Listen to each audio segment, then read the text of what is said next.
दोस्तों क्या हाल है। आज मैं फिलिप्स का SP-A8000B का बेस टेस्ट और साउंड क्वालिटी टेस्ट करके आपको दिखाने लगा हूँ और फुल वॉल्यूम करूँगा ताकि फुल एंजॉय करो और टेस्ट कर सको। सो गाइस हेडफोन पहनिए और चेक कीजिए, और अगर किसी ने बाय करना है तो लिंक डिस्क्रिप्शन में, और गाइस प्लीज़ सब्सक्राइब जरूर कीजिए।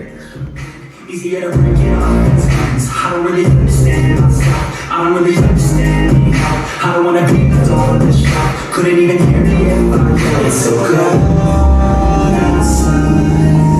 I'm alone, I'm alright.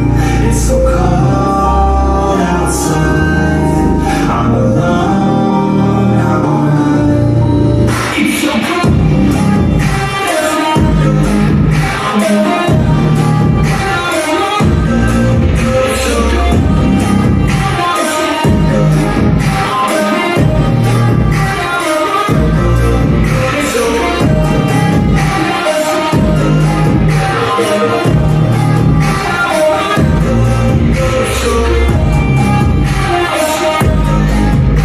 I hope guys आपको साउंड क्वालिटी और बेस क्वालिटी अच्छी लगी होगी। मैंने बहुत लाउड कर दिया था तो आसपास मुझे लग रहा है कि ज़्यादा आवाज़ काफ़ी है इसकी, डीजे वाली बिल्कुल। तो गाइज इसे तभी बाय करना अगर आपको लाउड म्यूजिक पसंद हो, नहीं तो आप और सस्ता कुछ बाय कर सकते हो।